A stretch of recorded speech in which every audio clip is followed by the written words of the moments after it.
But Lily says we have to finish on time. I'm mad at you. I did not know this was not in my day. And what, pray tell, have you got to do that's more important? I have to make pasta from scratch, honestly. Oh, I'm sorry. Oh my gosh. Oh. How could I? Now you want me to mute my computer? Actually, leave Huh? yours on.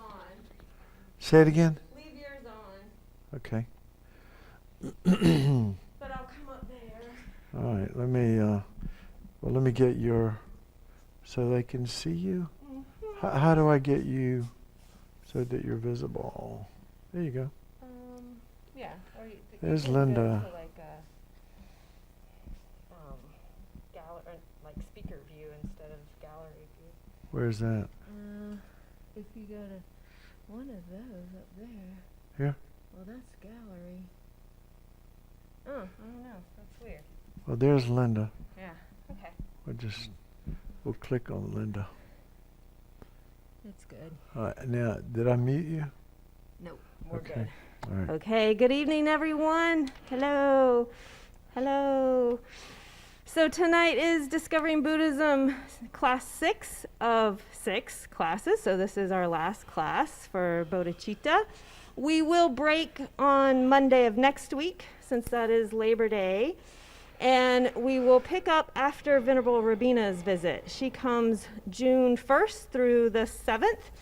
If you are interested, and I highly recommend it, in attending any of Venerable Rabina's teachings, please go online and register for those. You do need to register for each individual session, each of the days that she's here. And then we will pick up Samsara and Nirvana on Monday, June 8th for 4 sessions of that. Again, that will be virtually through Zoom or through the live YouTube streaming. For more information about Venerable Rabina and any of the other programs that are happening online virtually, just see the website. If you have a completion form for this module, you can email that to me. If you go to that original document that's called About Discovering Buddhism and about this particular module, my email is at the very end of that. It's program.db@kadampa-center.org. Email those to me, and I will forward them on to Dawn. And I think that's it. So without further ado, we'll go ahead and get started. Okay. You'll type that up and let's see. Is there for example, we don't have to put this up here now, Linda? Mm-hmm. You know, the meditations for Bodhichitta. Now there's a chat down here. Uh-oh. Hey. I don't see everybody. I just see one person. Well, I see one lady at the bottom of the screen. Oh yeah, don't worry about chat. Well, do I click on it? Nope. Screen share? No? No, you don't need to click on it. I don't have to click on anything? Okay. None. What'd you say, Lily? All right. Whatever. Hello, everybody. Welcome to number 6. Yay. The last class. It's honestly, the best thing we could have done would be to do a retreat on this. This is such a piecemeal thing, you know, when you meet once a week and you just kind of, unless people are so, crazy committed to it, it's tough. This is not the easiest way to learn, but hey, it's what we got. It is what we got. So, we're going to start out by, let's see, Linda, are you typing that now? Mm-hmm. Okay, go ahead and finish typing that. Pardon? I'm just starting. Oh, okay, well, take your time.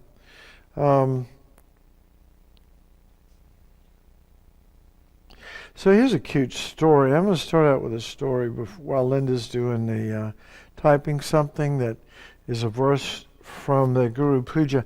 And by the way, whenever that ceremony, the Guru Puja prayer is done here, and in the monasteries, throughout the Tibetan Buddhist world, when they get to these stanzas, they repeat them 3 times. So the one she's typing up now, because they're that important. And it has to do with the practice of Tonglen. So we're talking about, in terms of the kind of, I want to spend more time tonight talking about love and compassion, because that's really what Tonglen is about, and that's the basis for the development of bodhicitta. But here's a little story out of a book called Bodhichitta that we've used in this class in the past by Venerable Lobsang Gatso. He's deceased now, but he was a great teacher in Dharamsala many years. Anyway, he says, hearers in solitary realize. This is, in other words, those that are not on the Mahayana path of supreme enlightenment, but more on the individual liberation path, use logic to see the equality that exists between self and others, and they induce a great compassion by means of that observation. The greater stages of the path quotes the questions from a famous sutra. So here's the lines. It says, for instance, there's a householder with a single, beautiful, beloved son in whom he can see no fault. One day, the young child is playing and falls into a pit of filth. The mother and friends of the boy see him in the pit. They weep loudly and cry out sorrowfully, but they do not go into the pit to rescue him. Then the father of the boy comes to the place and sees that his only son has fallen into a pit.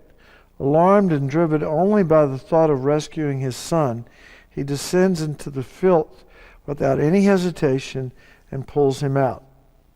What do these things symbolize? So the filthy pit that his son falls into symbolize the different realms of existence that sentient beings cycle in from lifetime to lifetime. It's just symbolizing suffering and the various ways that it manifests as we're caught up in this cycle of uncontrolled causation, death, rebirth, and suffering over and over again.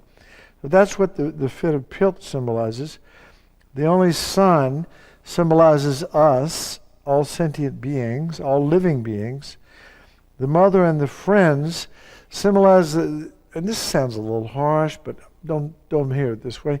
But the path of Buddhism, what we call the individual vehicle, or their motivation is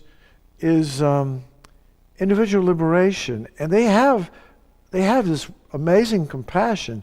Like when this mom and particularly the mom and her friends, this mom sees her only son trapped in this pit of filth that is like going to die, and she feels immense. May he be free of suffering, and she feels that. But that's different than the father. The father symbolizes a bodhisattva. See, this is a distinct feature of the Mahayana. Is that not only do we see the suffering of sentient beings, but the bodhisattva is willing to do whatever it takes to alleviate their suffering. So this father jumps into the pit, risks his own life, but saves his son from the suffering. So that's the bodhisattva. The bodhisattvas are those beings who realize bodhicitta. They realize this altruistic intention to become enlightened, and bodhisattvas, there's 2 levels of bodhicitta. There's this wishing bodhicitta, and then there's this engaging bodhicitta. And engaging bodhicitta is what this father's doing. He's not just thinking, may I become enlightened in order to benefit all sentient beings. He's like taking it to the next step. He's willing to take some sort of action. And that's what, the practice of the 6 perfections is about, which we mentioned last week, and we'll talk very briefly about tonight. But anyway, it's a kind of a good example of what a bodhisattva is about. It's like, let's get busy. Let's do what we need, whatever's necessary to stop the suffering of these countless sentient beings.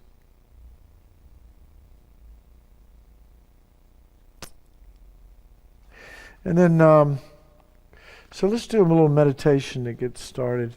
So sit up straight. You can close your eyes or leave them slightly open.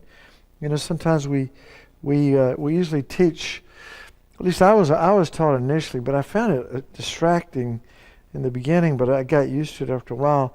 Is to leave the eyes just slightly open, just to let a little light in, to keep you from getting sleepy, keeps you more. Helps you stay more alert. And then you sit up. If you're sitting in a chair, you don't want to be leaning back in the chair. You want your spine straight up, like you've got checkers stacked one on the other. Your vertebrae are stacked. And you're sitting straight up. It's almost like there's a hook at the top of your head, the crown of your head, and there's a rope that goes over a pulley and comes like this, and you kind of pull that rope, and your spine gets, alert, erect. And it's that in the mind, honestly, you can experiment with this yourself. When you're lying backwards or leaning backward, or even lying down is even more extreme example. The mind has a tendency to be a little bit foggier, and when your head is slumped forward, not so good. But when we sit up straight, there's a tendency for the mind to be more alert. So this is just part of the posture for meditation is really important. Then, again, I'm sitting in a chair. Some of you may be sitting on the floor. If you're sitting on the floor, either in the half lotus, or if you're really flexible and you can do it easily, a full lotus is the most stable position to be in. Then the chin's a little bit tucked in, not up. Your head's not up or down, but just your head is neutral, but your chin's a little bit tucked in. Tongue is at the roof of the mouth. Again, the eyes either closed or slightly open. The shoulders are sort of back and down a little bit, so you open up your chest. Again, if you're sitting in a chair, both feet flat on the floor. And then we put in this tradition, the right hand is on top of the left hand, and the thumbs are touching like this. Okay, and this becomes more important in the tantric practices. But the thumbs are touching at the level of the navel. So you have the thumbs at the navel level, and the palms are down in your lap. And your arms are a little bit away from your body to allow a little ventilation. Well, that's good.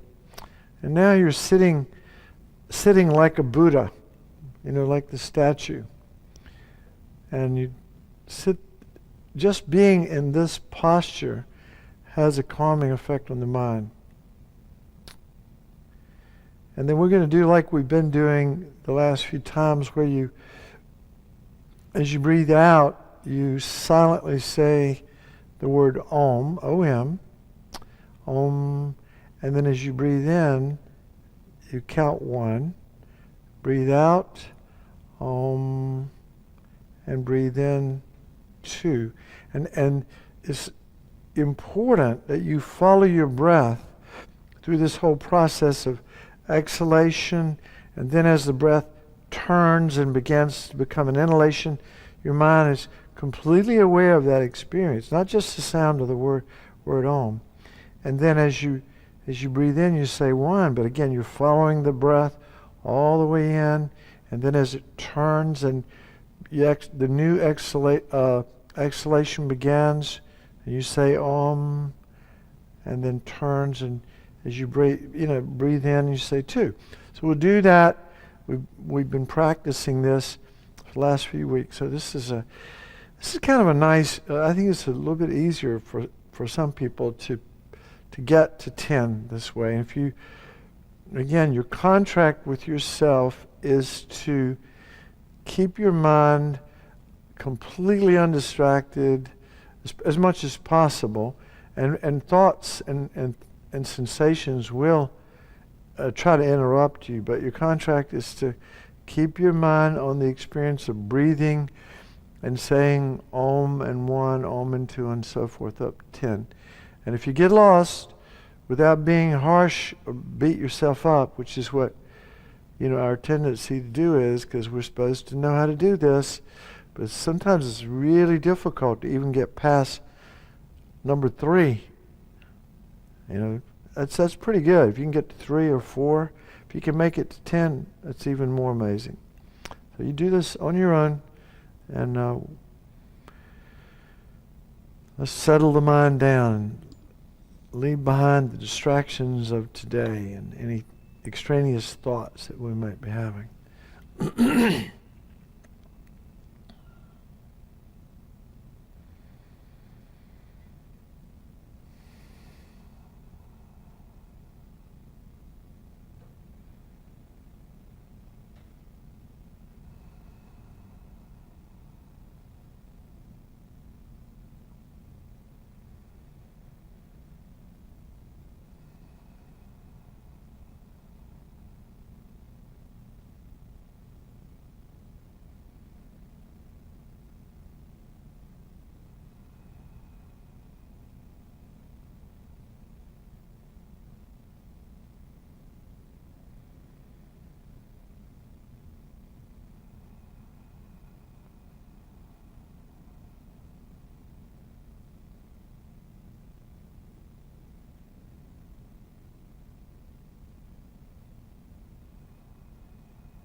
And if you get to 10, you start over again.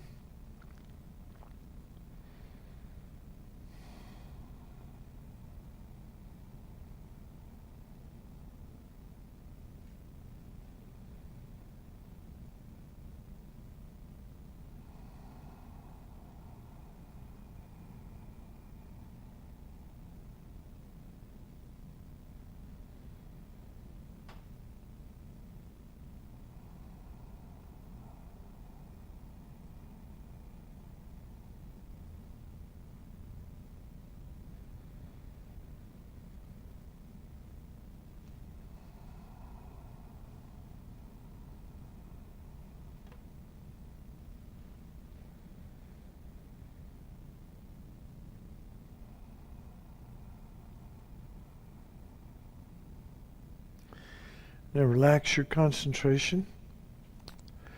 Linda, do we have the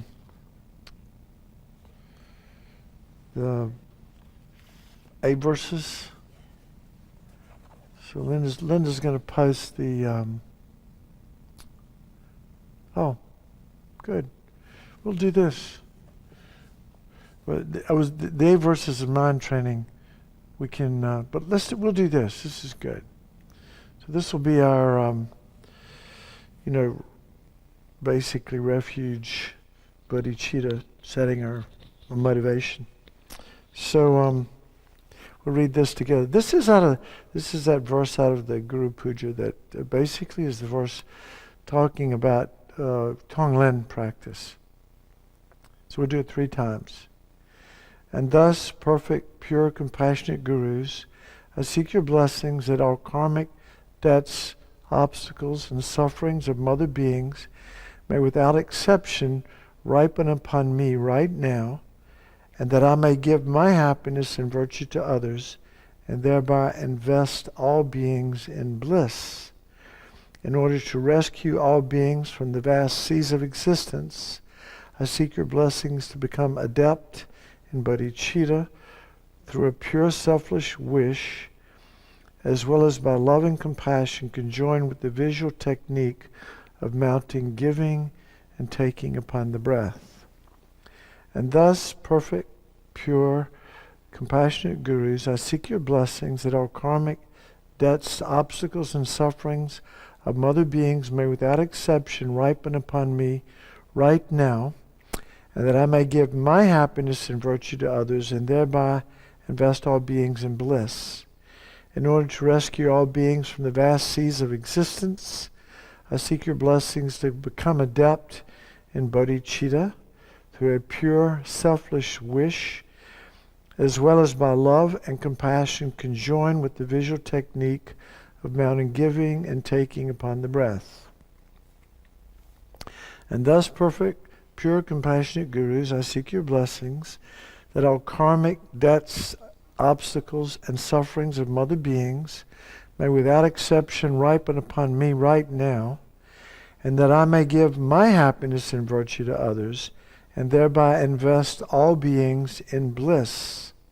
In order to rescue all beings from the vast seas of existence, I seek your blessings to become adept in bodhicitta through a pure, selfless wish, as well as by love and compassion conjoined with the visual technique of mounting giving and taking upon the breath.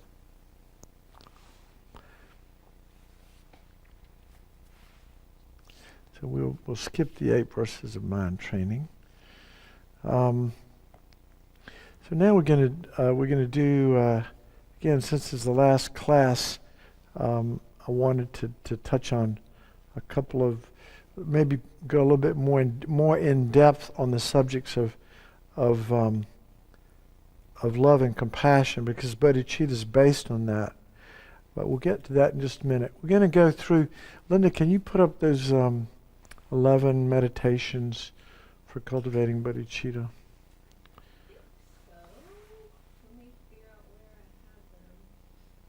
Still have them? If you don't, it's okay.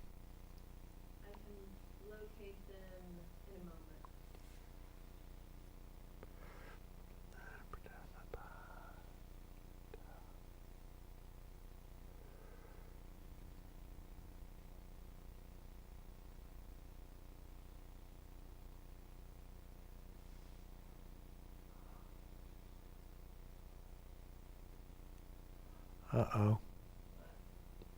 Am I messing up my Zoom here? No. It's okay if you don't. It's on the board here. I mean, I can, I think you can see it if you look hard. And I can, oh, there we go. Great, thank you. So,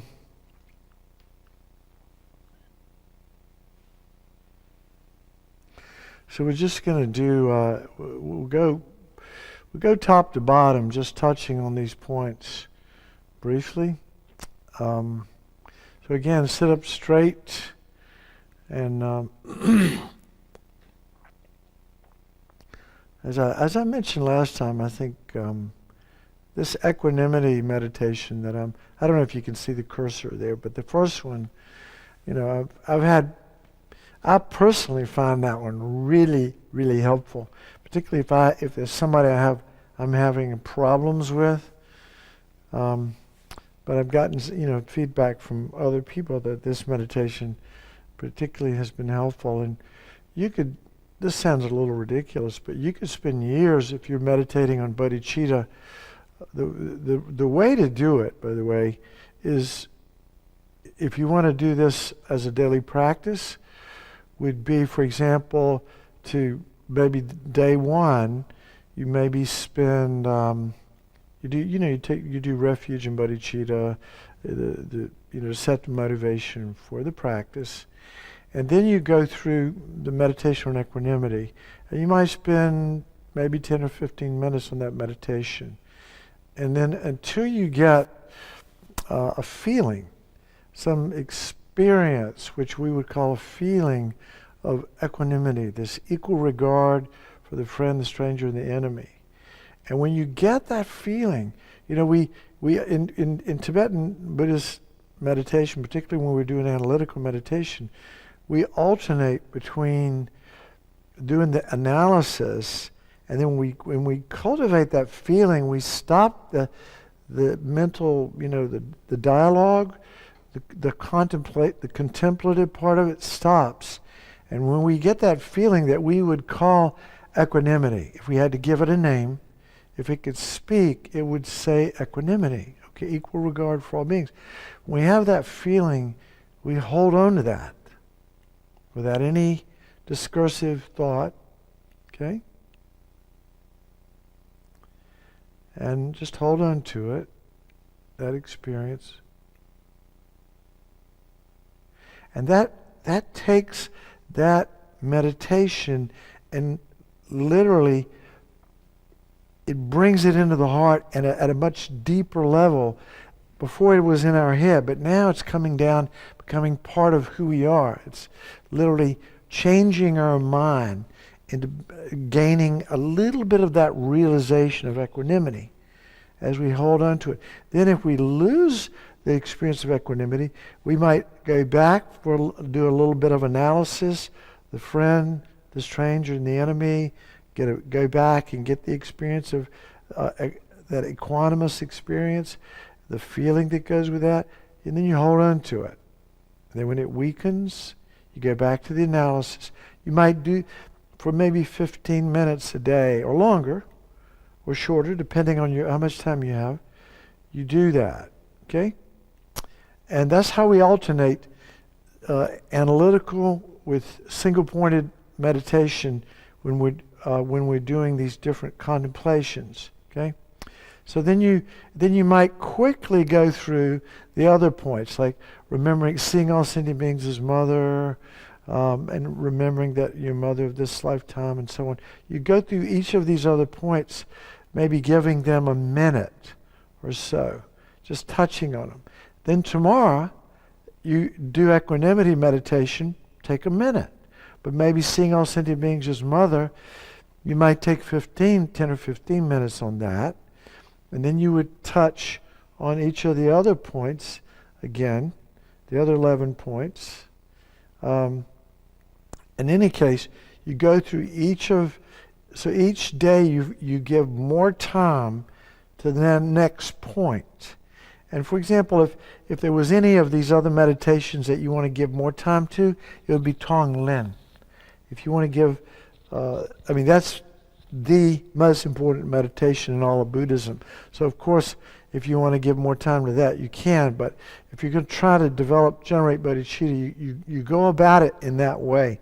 So each day you focus a little bit more time and energy on each of these points, but always covering all the 11 points, all these 11 meditations, okay? So we'll start out by sitting up straight. And we'll give more time to the equanimity meditation and to the Tong Lin meditation tonight, right now. But start out by bringing your awareness to your breath again. And to your body. Notice that your body's sitting. Be aware that your body's sitting. Be aware of your breath.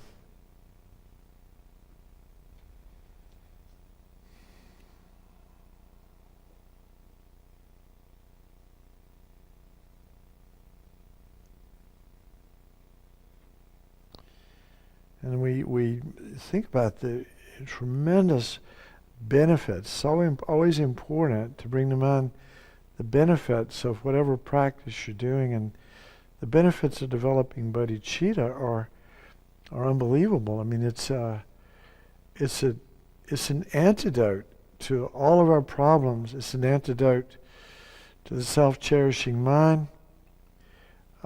When we develop bodhicitta, when we have that realization in our heart and mind, then we become a bodhisattva. And bodhisattvas are the sons of a Buddha. We call them the sons of the Buddhas. And we're on our way to becoming fully enlightened when we become a bodhisattva. So bodhicitta is so important. It's so important. It's the three principles of the path. The first is we call renunciation, which is really having compassion for ourselves. Where we recognize that we're caught in this process of uncontrolled causation, and we make this determination to be free. That's called renunciation, this determination to be free of suffering. That's really having compassion for ourselves. Bodhicitta is having this attitude of universal compassion for all, unbiased compassion for all sentient beings, all living beings. Okay? And then the third of these three principles is the realization of emptiness, sometimes called ultimate bodhicitta. So there's a conventional bodhicitta which we're working on developing tonight, and then when the class on emptiness rolls around, that's called also called ultimate bodhicitta. So important, so very important to cultivate this awakening mind. And the first of the contemplations is equanimity. And as I said earlier, it's easy to have compassion for the people we love, but that's not what we aspire to as Mahayana practitioners. We aspire to have compassion for universal living beings. So it's a special kind of compassion that's experienced by bodhisattva, that excludes no one. So again, it's helpful to imagine that maybe to the left is somebody that we label a friend because they've been kind to us in some way, right?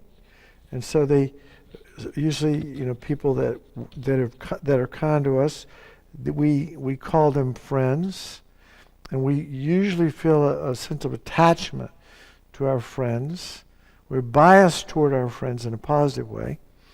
Then the so-called strangers, we sort of feel indifference toward most strangers. We don't feel close. We don't feel distant. They're there, they're just there. And then the so-called enemy, imagine to our right. The friend is, the stranger you can imagine as like somebody in line at the grocery store in front of us, or in an elevator, or it may driving in the car in front of us. Somebody we don't know, which makes up the vast majority of beings, right? And then over to the right, we imagine the so-called enemy, or you might go, well, I don't have an enemy, but somebody that you feel resistance toward, aversion toward. It might just be because of how they look. You may have no personal, they may have said nothing to you that aggravated you, but it's better if you can find somebody that you have issues with, because that's where you can actually change that relationship by doing this meditation. So we start out with focusing on the friend, and we notice that all three of these are merely created labels from our mind. There's definitely data out there. There are beings out there, okay? But our mind labels these different beings as friend, enemy, and stranger. There's no inherently existent out there, independent of my mind labeling them friend, stranger, or enemy. It totally depends on my mind and the process of labeling. And these labels are ephemeral. They can change at any moment. The friend, the so-called friend, the person we're attached to. You know, how many friends have we had that have gone to the other side? Now enemies. You know, or at least somebody that we feel aversion toward, or maybe just resistance to, not happy to see them. You know, friends can easily become enemies. Friends, after a few years of not seeing them, maybe we have friends. We remember how you graduated from high school and you threw your hat up in the air and you had like 300 people in your class, and now you might only know about 3 or 4 of them. The other, 296 of them are now strangers. Used to be friends, now they're strangers. So can easily change. It's just a label, but we get so vested in our labels, and then the so-called enemy, the person we feel aversion to, again, just a label. They said something to offend me. Now, and we think about it. What is this I that labels friend, enemy, and stranger? This I that gets offended so easily. It's a projection of ignorance. It's this false sense of I. The ignorance, we do exist, obviously. There's a combination of a mind and body. We call them the aggregates of mind and body. And upon that we label self or I. And that's who we are. Okay? But then ignorance projects a false sense of I that's much bigger and more reified than who we really are, and it's called self-grasping ignorance. We cling to this sense of a false sense of I, and we believe that that's who we are. And so anybody who's kind to us or says a nice thing, we this false I sees them as a friend and feels attachment to them. I gotta have them. I want to be around them as much as I can, right? And by the same token, the enemy, somebody says something that offends us, or we don't like the way they look, or we don't like the way they talk, or we don't like their political philosophy, or whatever it is. So then we label them an enemy. Okay? They offended me. Well, look at the me that they offended. That self doesn't even exist. That self is a production of ignorance. But we have believed in that false sense of I from the beginning, of beginningless time until now, and it's gotten us nothing but trouble. Caused all the suffering. Okay? And then the so-called strangers, again, the self feels totally disconnected, doesn't realize that these strangers are just like we are. They want to be happy. They don't want to suffer. In past lifetimes, when they've been like family to us, they've been so kind to us, but we have no memory of that, no desire to repay that kindness. We feel total indifference toward the strangers. And then if we want to go a little cut deeper, we can look at the so-called enemy, and we try to remember, try to remember what he or she did that got under your skin and caused you to hate them, or label, or feel aversion toward them, or at least resistance. What did they do? What did they say? What actually happened? Maybe it was a spouse or a girlfriend or a boyfriend who cheated on you. That's kind of a more extreme example. Or somebody who maybe even killed or harmed somebody that you love or cared about. And they got the label enemy, and I hate you. Right? Okay?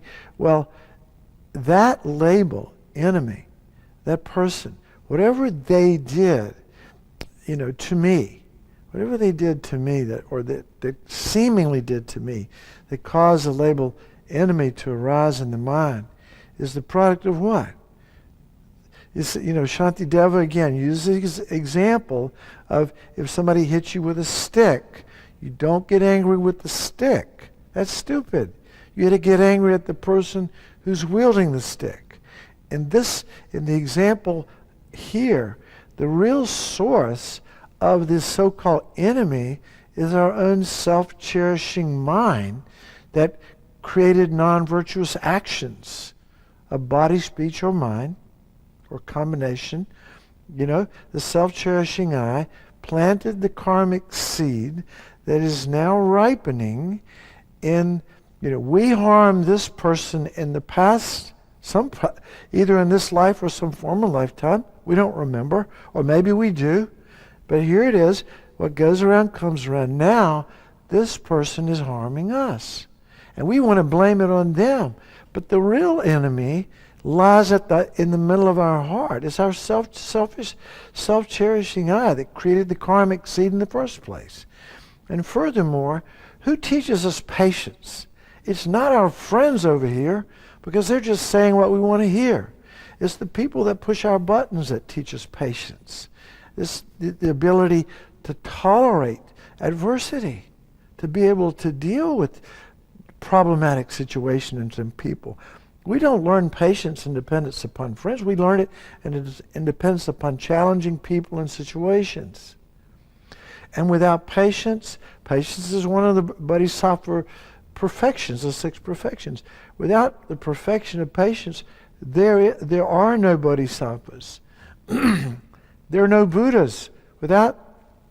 So in a way, this so-called enemy is our ticket to enlightenment. We need these kinds of people in our lives to help us see where our practice is weak and to strengthen our practice of developing tolerance and patience. And furthermore, when they harm us, whatever they did to harm us, whatever they did to create, to cause this mind to arise of, I hate you, that's the fruition of a karma. That karmic seed is now played itself out. It's purified. And so in a way, they're helping us purify our negative karma by us experiencing the suffering that they're doling out to us. So by using these kinds of, they might seem a little perverse, but these kinds of reasonings can change the way the label enemy, realizing that they want to be happy, they don't want to suffer. They've been like family. They've been my mother in past lifetimes. They teach me patience. They help. They're my ticket to enlightenment. They're not the real source of the suffering that I thought they gave. The real source of it is my selfishness and my self-cherishing sense of I. And so we use those kinds of reasonings to change gradually the label of, this feeling of aversion begins to weaken. And if you feel this for this person, we can stop for like a minute right now. If you feel like, okay, maybe not, maybe it is just a label. Maybe this person isn't all bad, more of this sense of equal regard for this person. Not such a solid, real, reified enemy or person you dislike, but just kind of a sense of equanimity, this equanimous feeling. So if you've been able to generate that, just allow that mind to settle in your heart.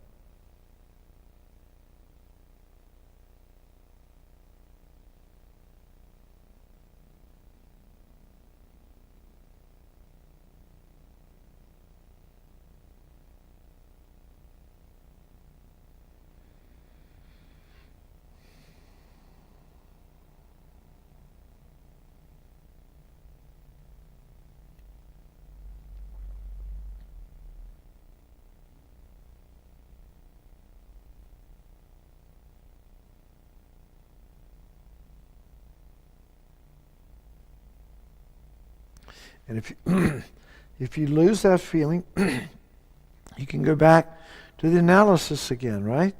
You can go back, see them, try to remember what they did. Even allow that feeling to arise of, I really dislike you, whatever it is. Allow that to arise. And then use this kind of reasoning. Past lifetimes has been my mother, been extremely kind to me. I must repay their kindness. This is, they're not the cause of the harm that I experience. They're just the vehicle by which my negative karma came back to me and helped me purify that karma, help me develop patient endurance, help me, create the causes for full enlightenment.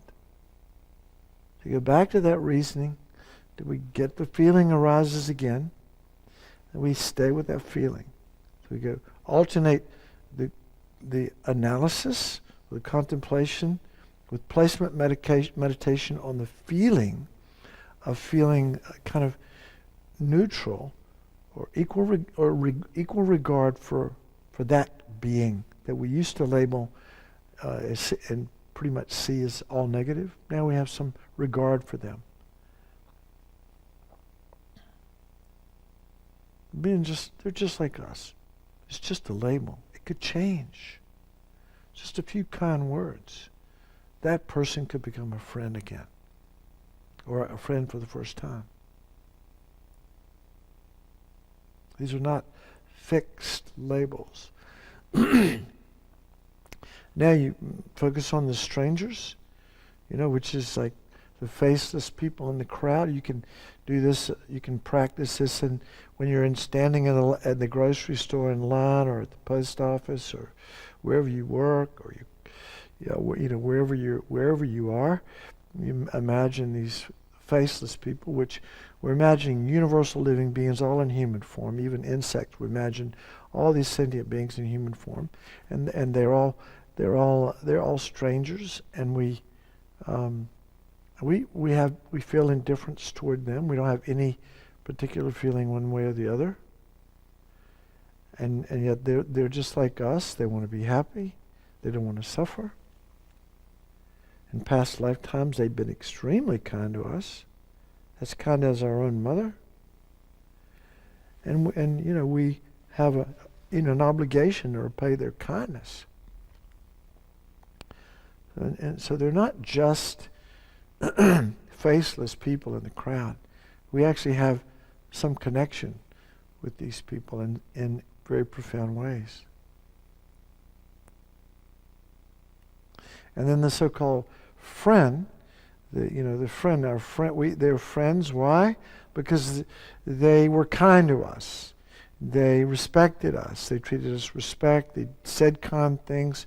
They've been there for us, and through thick and thin, maybe, whatever the situation may be. But these are, we feel attachment toward these beings, and it's there's a spiritual love that we could feel toward friends that's not alloyed with attachment, but normally our friends, we feel attached to them.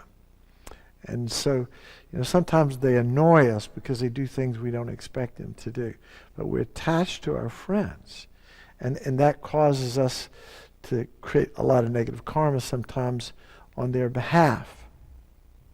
And our friends usually don't point out our flaws, They don't say, hey, you shouldn't be talking like that, or point out areas where we need to work on ourselves. Sometimes, people that have really special, really good friends, the really good friends will stand up, will take a stand and support us to clean up our act and point out areas where we need to work on ourselves. But most of our friends don't do that. Most of our friends are the friends of our self-cherishing I, our worst enemy. Our selfish, self-cherishing I. That's who they're the friend of. They love that. They are the friend of that. They're the friend of our worst enemy. Is the friend of our worst enemy? I've heard this kind of a reasoning before. It's kind of funny. Is the friend of our worst enemy really our friend? Think about that. Our worst enemy is self-cherishing. Our friends, that's who they relate to us as our ego. So is the friend of our ego really our friend? And look at all the problems that attachment causes us to create, from attachment to our friend can cause all kinds of issues. And then we say something really rude. Next thing you know, boom, they become like enemies. and they hate us, and we hate them. Just a label. We put so much emphasis on the label, and it's ephemeral. It can change in us, just like that can change, just like that. So we need to see that these are impermanent, and we will lose everything. Everything that we're attached to now will be taken away from us at the time of our death, if not before. These are all temporary labels: friend, stranger, and enemy. They will not last. None of these beings will last, and these labels will disappear with the people, with these beings. So try to develop, again, this equanimous attitude, which is the foundation for universal compassion, because we're not getting, as somebody on the Mahayana path, we're not getting enlightened just for our friends. We want to get enlightened and support all universal living beings to get enlightened, including the people that we now label as enemies, and the beings that we label as being strangers. So we have universal living beings, okay? So we have to develop this strong foundation of equanimity. So using this kind of analysis, just for a few minutes, just for a minute, we'll do a single-pointed meditation on whatever experience you feel in your heart that we would call equanimity.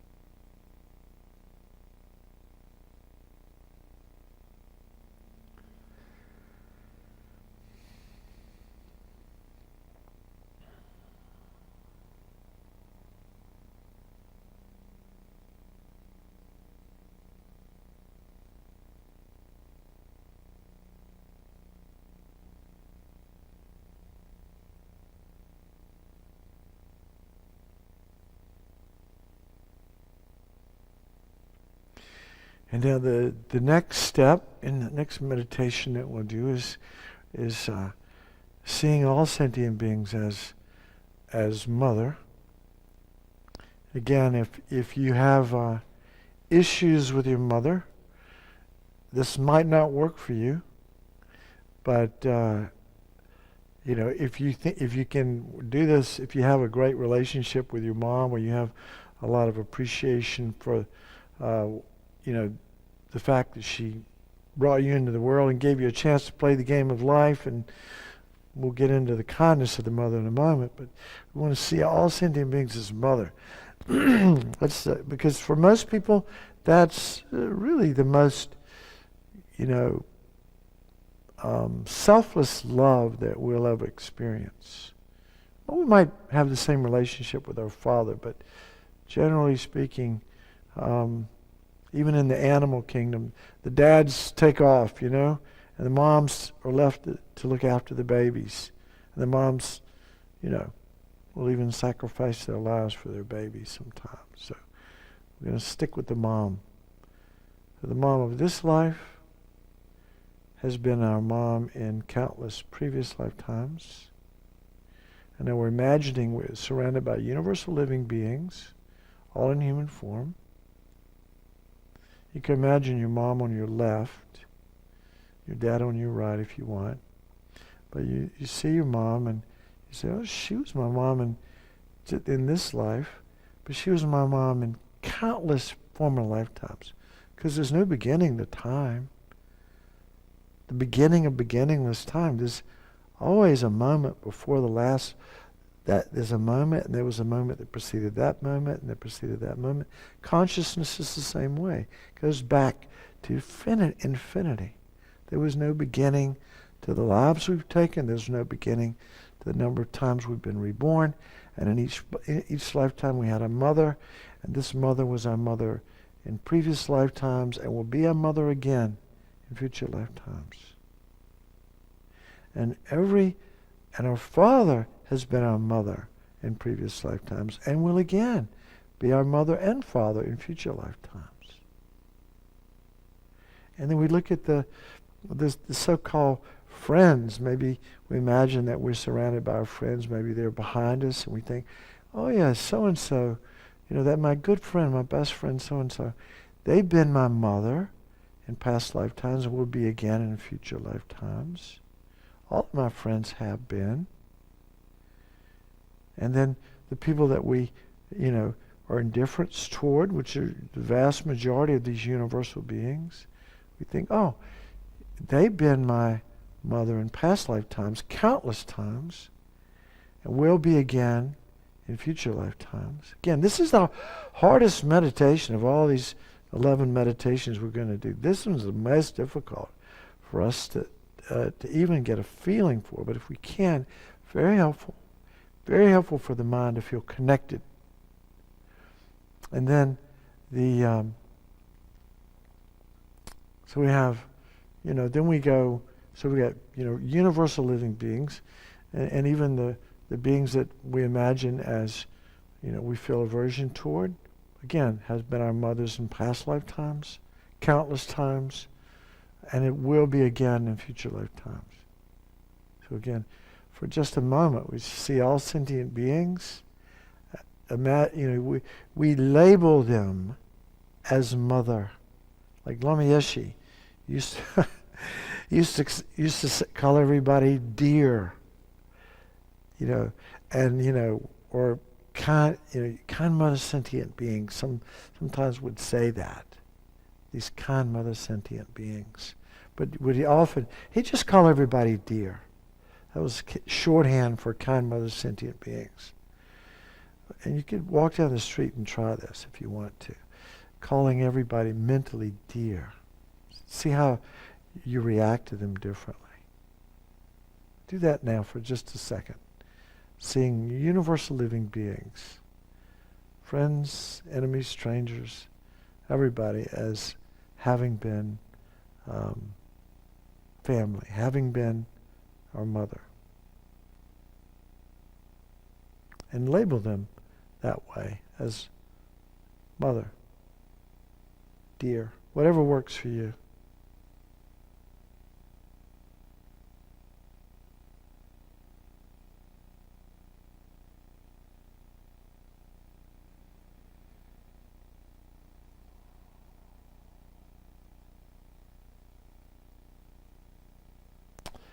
And it's said that if we do this meditation well, and again, it could take years to even get this, even an inkling of this experience, but the meditators that do it well automatically feel connected to everybody and every living being, instinctively. They just feel some sense of connection. And the next meditation is remembering the kindness of the mother. Not only when she was, again, if you had a good relationship with your mom, it's, you can go back and think of the 9 months of gestation where you were in her tummy and all the sacrifices that she made in terms of putting her life, maybe even her career on hold, and not sleeping and maybe throwing up day and night for 3 months, while she had to deal with morning sickness and so on. And then the last 3 months of the pregnancy couldn't get comfortable because she weighed, she was carrying around an extra 25 or 30 pounds that wasn't normally there. Couldn't get comfortable in bed and couldn't sleep and had heartburn. She had a big bottle of Tums next to the bed because she's caught because you were pushing up on her stomach and all of the acid was coming right up into the back of her throat, and she couldn't get comfortable. She made enormous sacrifices for you just to bring you into the world. Then when you were, she went into labor, she had you the old-fashioned way. When you were born vaginally, that was very painful. Could have been very painful. Nowadays we have ways to circumvent that with C-sections and epidurals, but still, had to go through a lot to bring you into the world. And then changed your diaper and got up in the middle of the night and probably fed you from her own body, the breast milk, and did that for as long as she could, as long as it worked for her. She fed you from her body, and then maybe from a bottle, whatever it took, she did to keep you alive. Without your mom, without somebody looking after you, you would not have survived infancy. And usually it's the mom.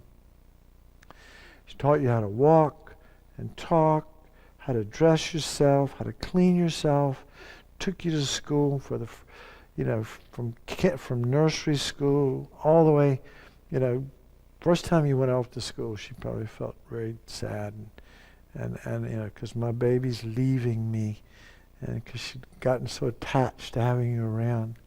And then all the way up through high school and college, and you got married and whatever you did, every victory you experienced was her victory. She rejoiced. And every time you felt sad or had some problems in your life, she felt a sense of that, like she felt sad. She felt so connected, like you were like one with her, connected to her, in this almost like a Siamese twin. It was just this connection. And most parents today will say, I never am not thinking about my kids. They're never completely out of my mind. If they have problems, it disturbs me. And when they have, great things happen to them, I spontaneously rejoice. Okay? So that's the kindness of the mother. And we try to develop a feeling of appreciation and love for your mom of this life, and in past lives when she was she could have given up her life, even in this life. Some moms die in childbirth, but even in the animal kingdom, you can see where moms will die fighting to save their young from becoming some other animal's meal. So moms are willing to sacrifice everything for their babies. So when we feel that sense of love for a mom, we extrapolate that to universal living beings who are all in human form and surrounding us. So do this for just a minute. Try to, whatever feeling of love that you feel toward your mom, imagine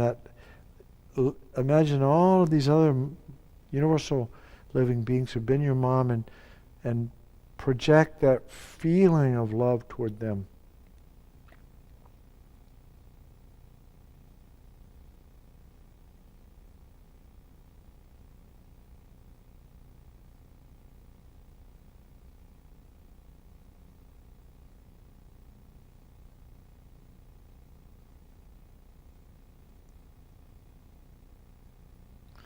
And then there's a spontaneous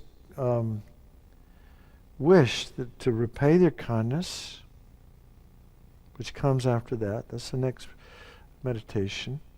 The wish to repay the kindness of all of your kind mother's sentient beings. And that generally generates love and compassion, because we realize they're suffering. That's all part of, comes on the heels of this wish to repay their kindness. But the next meditation that we're going to do is the equality of self and others. Seeing that, remembering that everyone wants to be happy. Nobody wants to suffer. So this is something that our friends, strangers, and enemies, they're all, again, we're just alike. We're all exactly alike. We sit in a room full of people. Maybe you know them, maybe you don't, but you know something very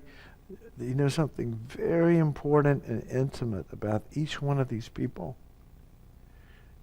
Everybody you meet, you can hang your hat on this, that they don't want to suffer, even that right down to the tiniest little insect. to the biggest animal in the world.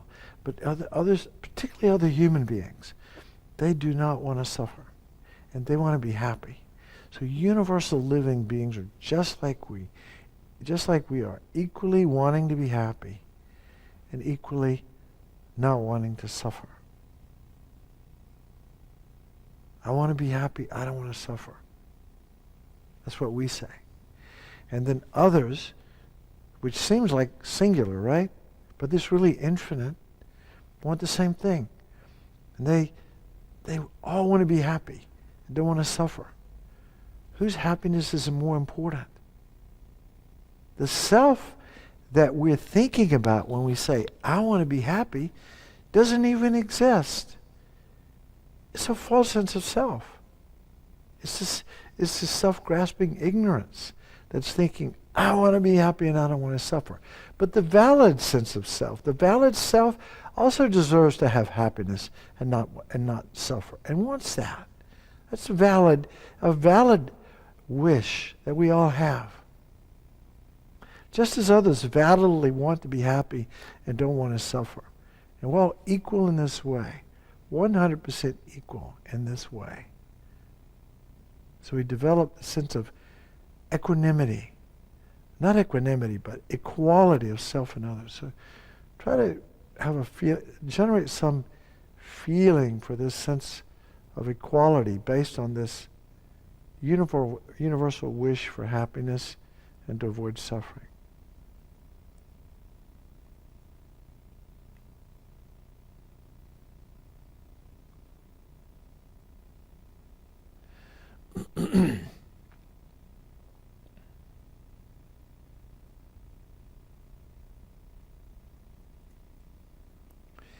And then we get to the faults of self-cherishing, the self-cherishing thought. And we talk about how suffering, all suffering, has been caused by this demon of self-cherishing.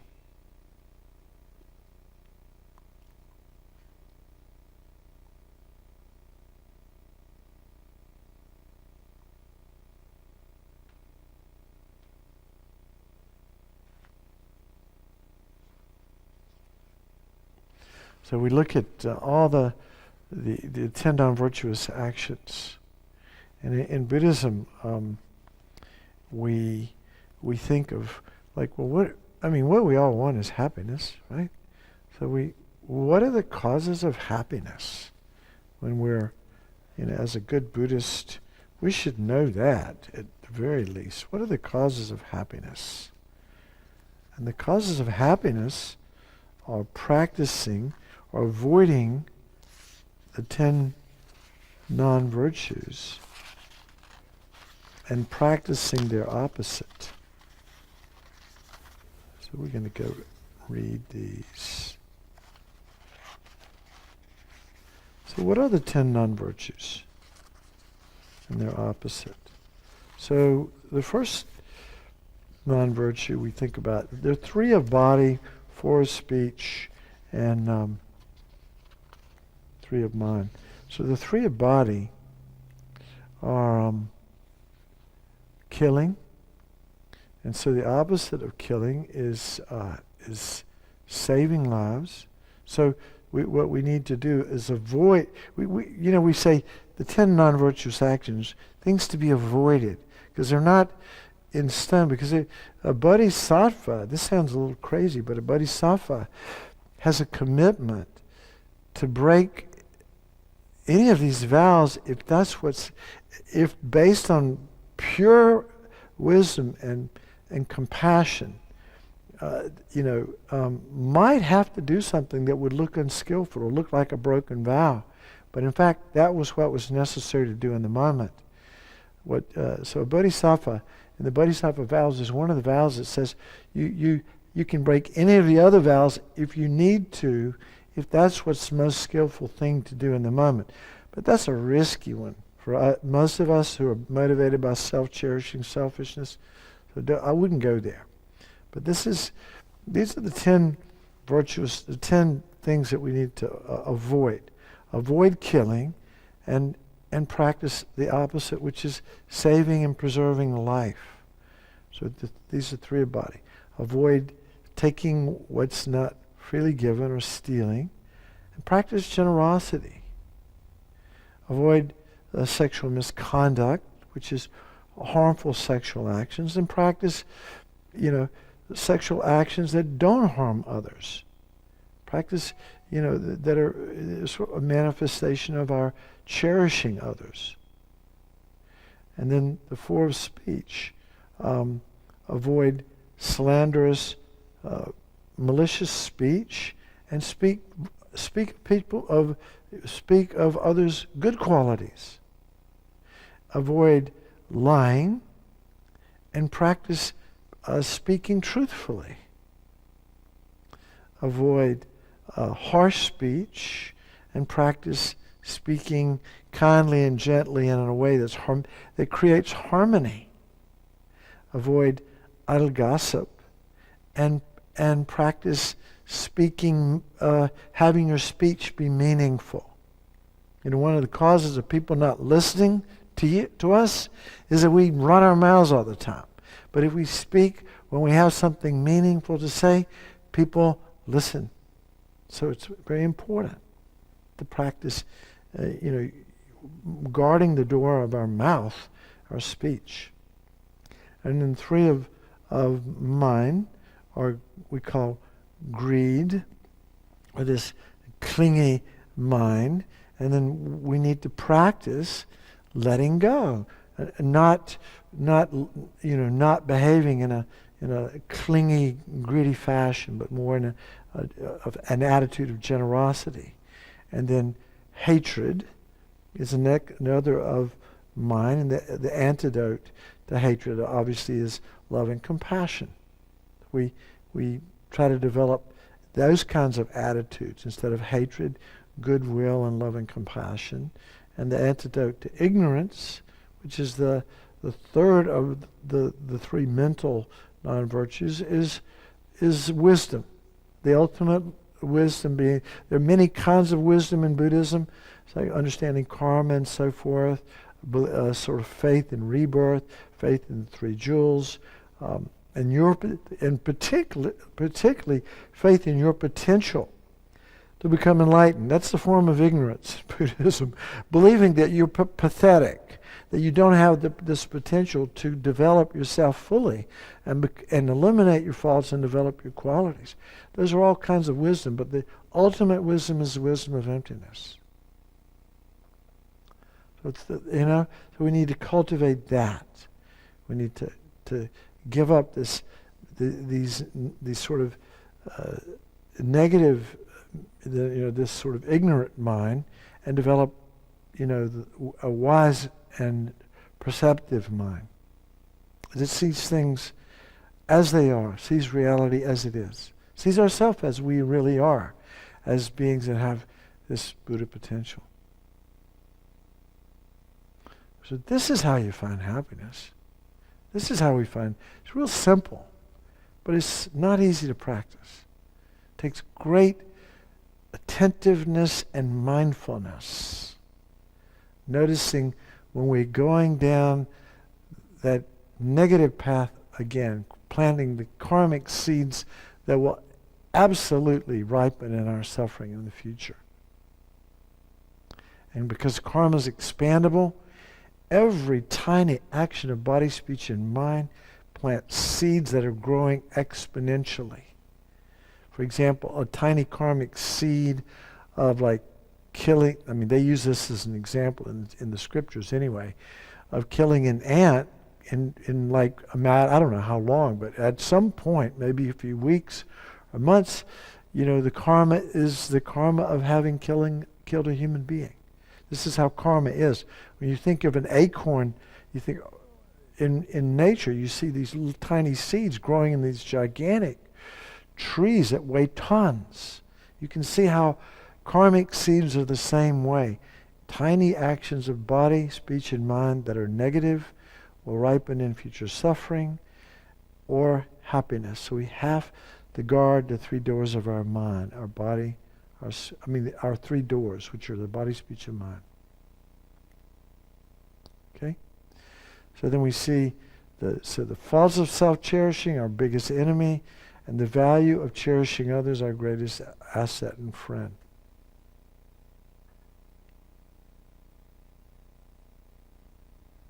So for happiness, we cherish others.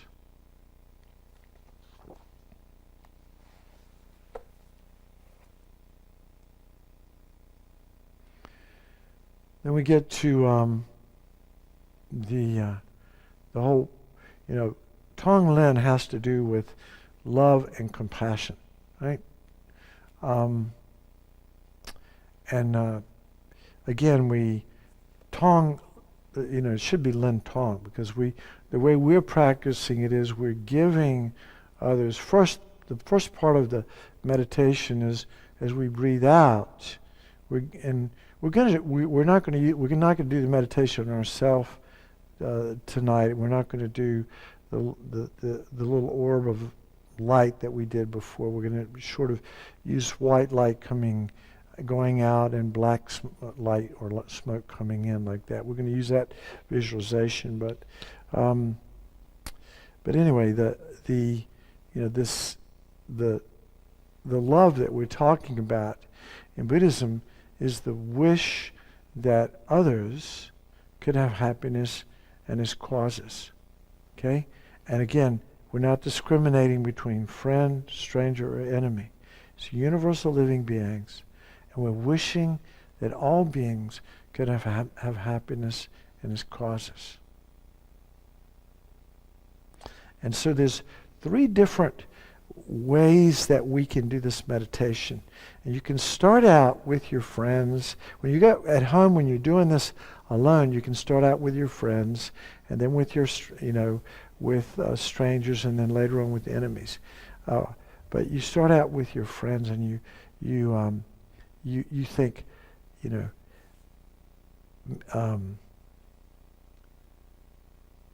may you have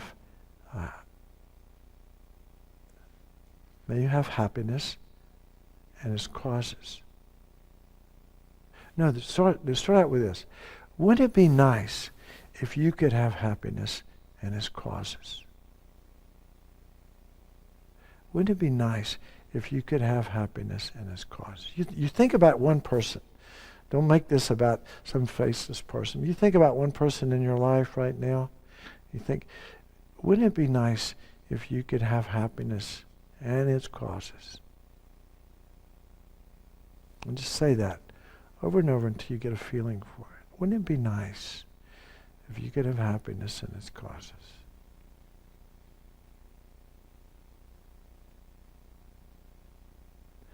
And then you go, may you have happiness and its causes. A little bit stronger now. May you have happiness and its causes.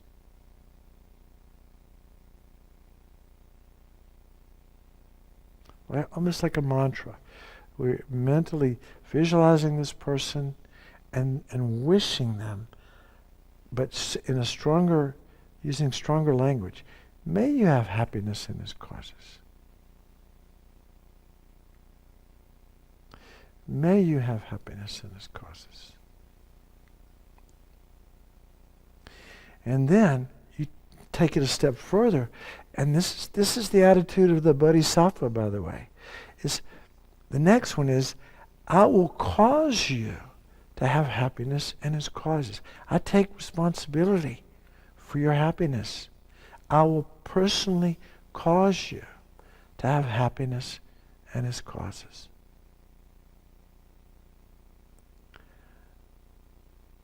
I will cause you to have happiness and its causes.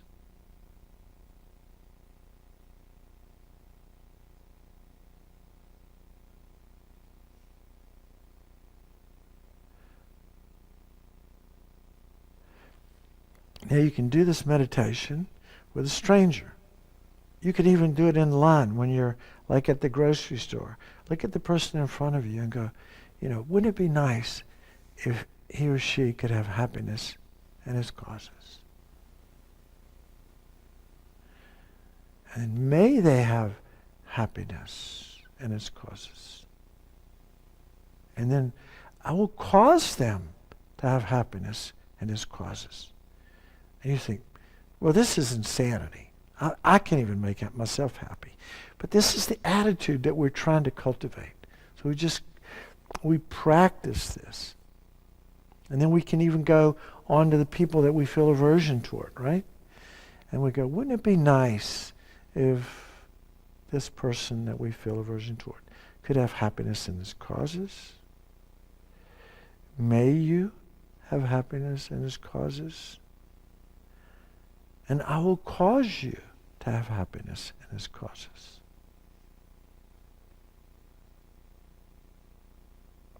And then we go to suffering, and we think, we go back to our friends, and we know that they're suffering.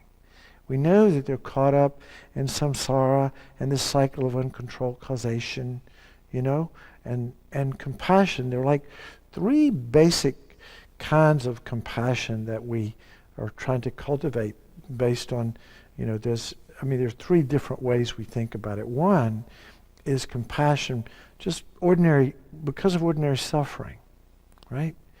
That, sentient beings, we're all caught up in this cycle of samsara, uncontrolled causation, where we're just like magnets.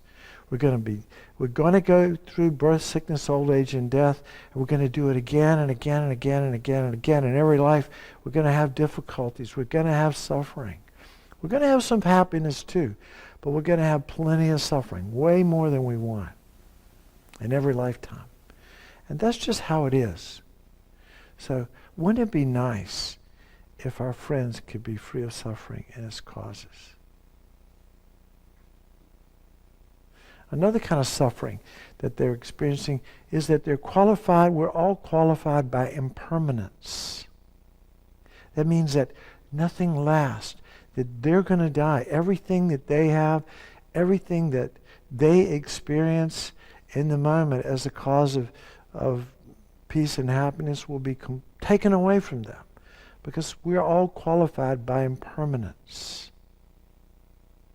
Nothing lasts. Everything will be literally ripped away from us that we cherish now. Eventually our body, right? Everything will be taken away from us. We're all qualified by that. And that's a source of suffering. And we're all aware of it at some level. Some more than others.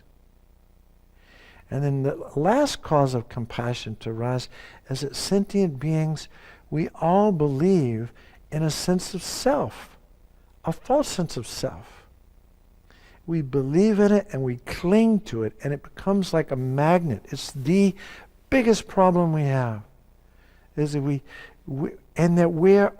in Buddhism we say we are empty of, or we are void of, or that self that we believe in and that we cherish so dearly and have caused all of our suffering is a complete fantasy. We're empty of that mistaken sense of self. We do exist, but merely in dependence upon a body and mind. That's the self that exists, not this reified false sense of self. So emptiness, we're qualified by emptiness, but we don't get it. We are drawn into all kinds of problems because we believe in this false sense of self. And that causes all the suffering, self-cherishing I. So our so-called our friend, may they be free.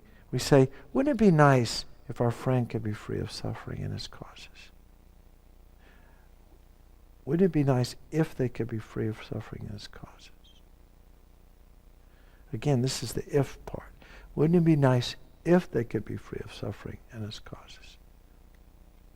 And then we go, may they be free of suffering and its causes. This is compassion. May they be free of suffering and its causes. May they be free of suffering and its causes. And then I will cause them to be free of suffering and its causes. Again, the attitude of the Bodhisattva. This true spiritual hero is a Bodhisattva. I will cause them to be free of suffering and its causes. It's my responsibility.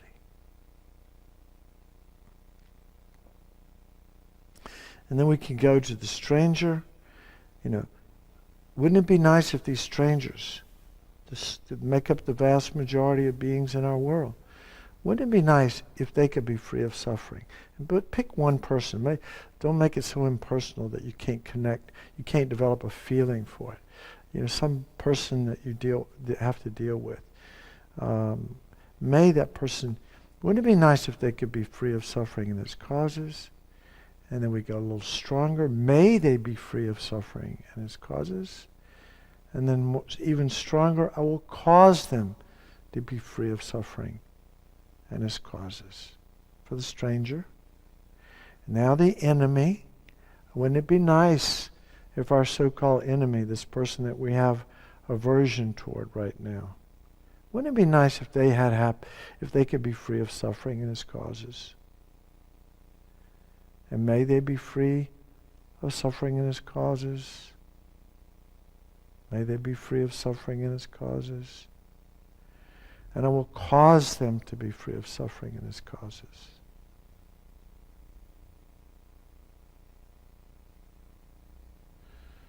So these are the basic meditations of Tonglen. So we'll just do this for a minute.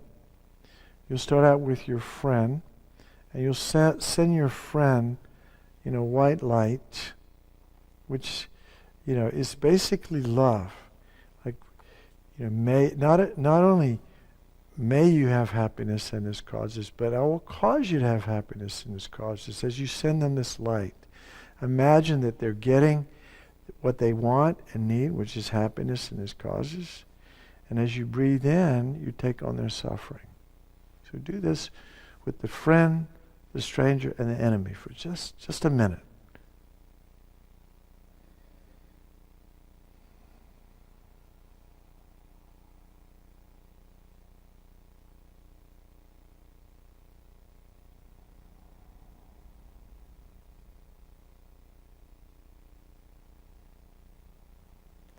It's as if as we breathe out this white light, we're going, wouldn't it be nice if they could be free of suffering? Have happiness in its causes. May they have happiness in its causes. I will cause them to have happiness in its causes. And then they're filled with that white light. And then as you breathe in the suffering of black smoke or black light, you think, wouldn't it be nice if they could be free of suffering in its causes? May they be free of suffering in its causes. I will cause them to be free of suffering in its causes. And as you breathe in that black smoke, it goes right down to your heart and destroys the self-cherishing I. So your valid I exists now, but your self-cherishing I has been destroyed by this act of compassion. Again, you give the stranger this white light symbolizing love, and then you breathe in their suffering symbolizing compassion. To do that with the stranger and the enemy, the so-called enemy.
So it's through this practice of giving happiness, which is what we call love. The definition of love in Buddhism is, may you have happiness and its causes.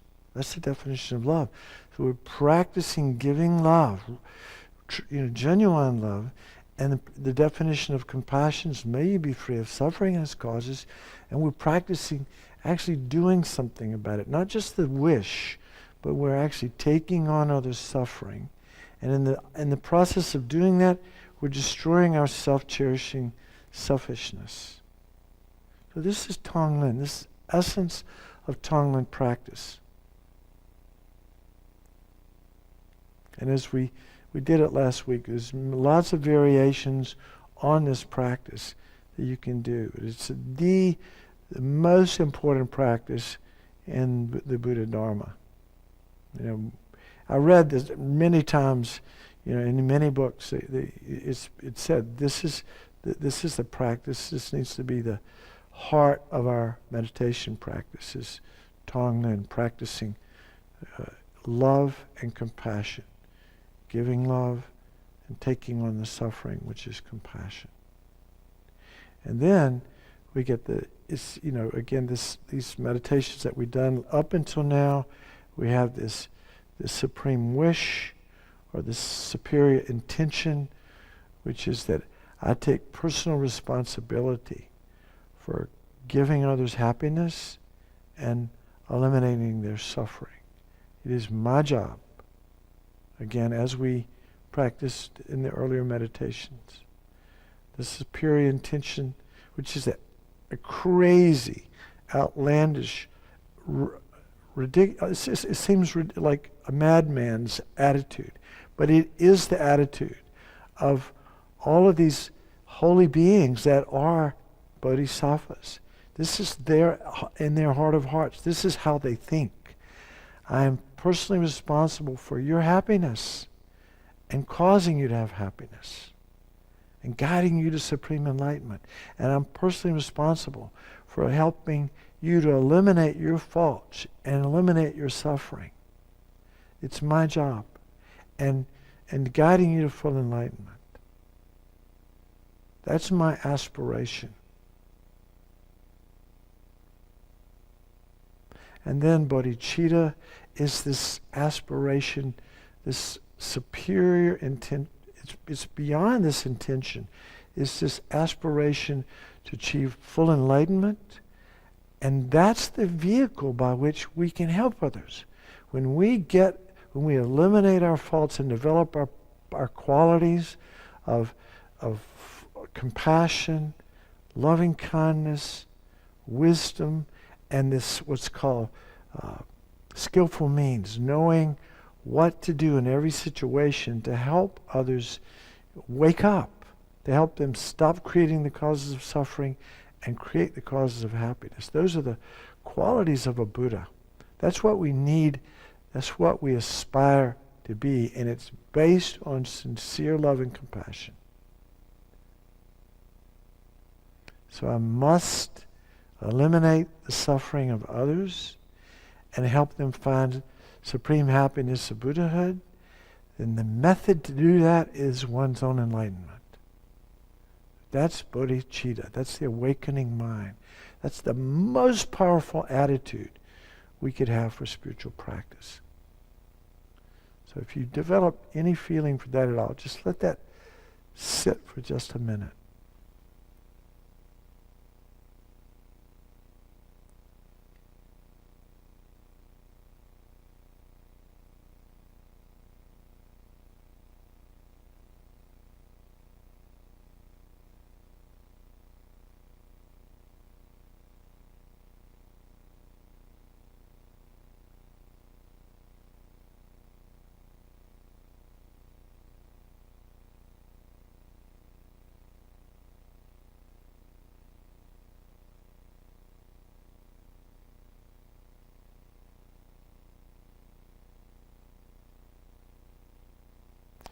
We're so fortunate.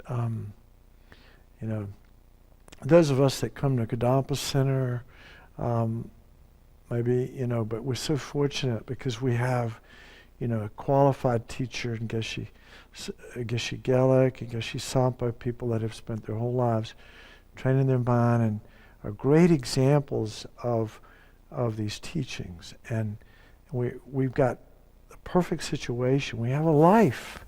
We have our health. To the degree that we have our health, this amazing opportunity to practice the Dharma and to develop as much as we can in this life. We might not make it to full enlightenment, but what else is there to do but to we all want to be happy. We want to create those causes and eliminate the causes of suffering. And so that's what the opportunity that Kadampa Center and these teachings offer us. So as much as we can, we want to dedicate the merits, these seeds, because we have planted millions of karmic seeds tonight and over the last 6 weeks. I'm going to say billions. Let's say trillions, whatever. As many as you can imagine. Countless karmic seeds have been planted, and to the degree that our motivation's been pure, they will all ripen in future happiness. And particularly, we want to dedicate these karmic seeds to our enlightenment in order to serve others. We want to give them specific direction.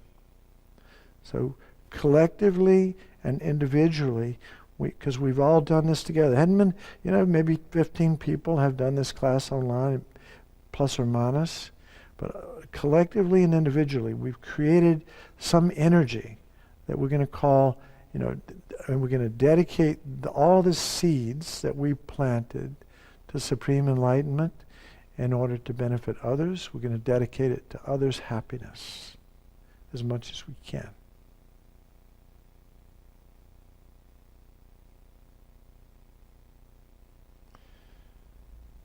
So I want to thank everyone for your patience with my rambling, and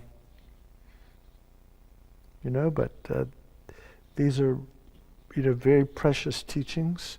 I feel fortunate to have the opportunity to talk about it, and hopefully some benefit has been gained from your participation in the class, and so I want to thank particularly Linda Saw, who's been so helpful. There would be no Bodhichitta Discovering Buddhism without her helping make all this happen. So Linda, thank you, and also thank you, because it's independence upon students that the teachers show up, Discovering Buddhism teachers, so we all relate interdependently. So thank you for showing up and giving me the opportunity to study and look into these teachings more deeply, because I find it very helpful for me, and I wish you all the best, and I hope that the next class is Samsara and Nirvana, right?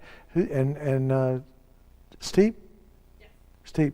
So Steve, who's wonderful, is going to teach that. So that'll start in a couple of weeks.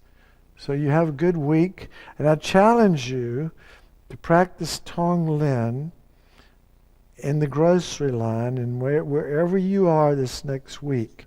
Particularly doing this, wouldn't it be nice if you could have happiness in His causes? May you have happiness in His causes. I'm going to cause you to have it, and do the suffering part. So practice Tonglen this week wherever you are, and thank you.